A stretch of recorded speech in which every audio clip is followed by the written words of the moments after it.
Hi there, I'm Becky Miller. I'm a yoga therapist, and I come to you each week with a quick tip or trick to help you live healthier and happier. I know that a lot of my clients attend yoga classes. Sometimes they're coming to me for private yoga, or sometimes they are just, going to their own class, or even practicing on their own at home. All great options. Just want to say that right off the bat.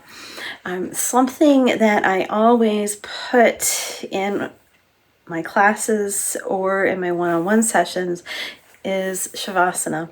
So this week I wanted to talk to you about Savasana for just a moment, and a trick to help your Savasana be even better than it is normally. So what is Savasana? First off, it's also called rest pose or corpse pose. There's probably other names as well, but those are the three main ones that I know. Shavasana is a time, just as rest pose indicates, it's a time of rest. It was once described to me as, how sometimes you'll let something sit before you serve it, say for a dinner. You want to let it sit and just be even better than when you maybe first pulled it out of the oven. So that's kind of what's happening in rest pose. You're letting everything, all the juices go together, all the work that you've just done to be absorbed in your body, whether it's through the breath work or through different postures that you've done. Maybe it's thoughts that you've had, whatever it is. During Shavasana, you're letting it all be absorbed in your body instead of just rushing off into the rest of your day. And I know lots of people in classes will skip Shavasana. I've had plenty of people walk out instead of lay there I usually give people 7-8 minutes in Shavasana. They don't feel like they're accomplishing anything, so they just leave. I think they're missing something that's really important. And I know, let me back up here. Instead of missing out on this important pose, why don't you just make it better? So that's what I wanted to chat with you today about, is one way to make Shavasana even better.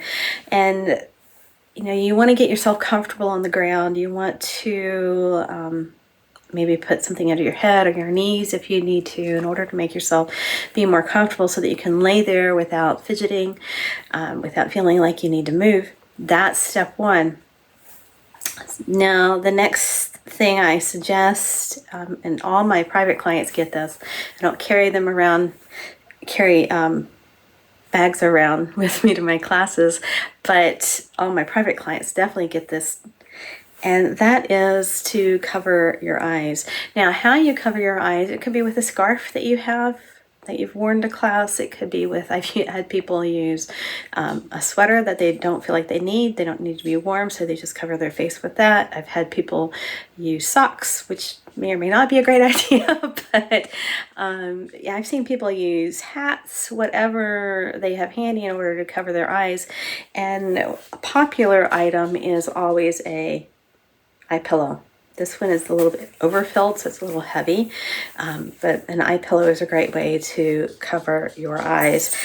Something that I've been using a lot lately is an eye mask. This is just something that covers your eyes as well. Now, you can use, again, whatever you want. Blanket works great. If you have a yoga blanket, you could always put that across your eyes. But what you're doing is to block out light when you cover your eyes, and this helps you to rest even more deeply. It takes away the stimulation that the light provides. It takes away the urge to look around the room. Because your eyes are covered, you can't.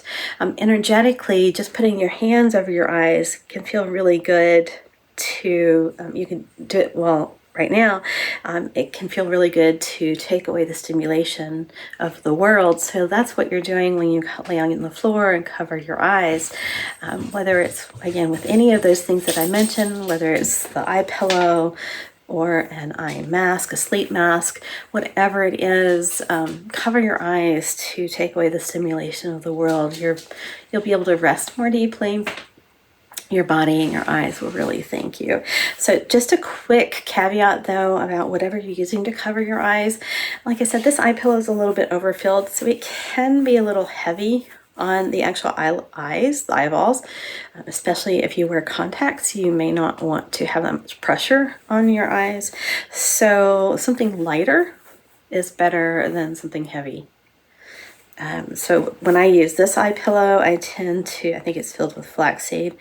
I tend to move it around so that there's not so much actually over top of my eyeballs, so that I don't have so much pressure on the actual eyeballs.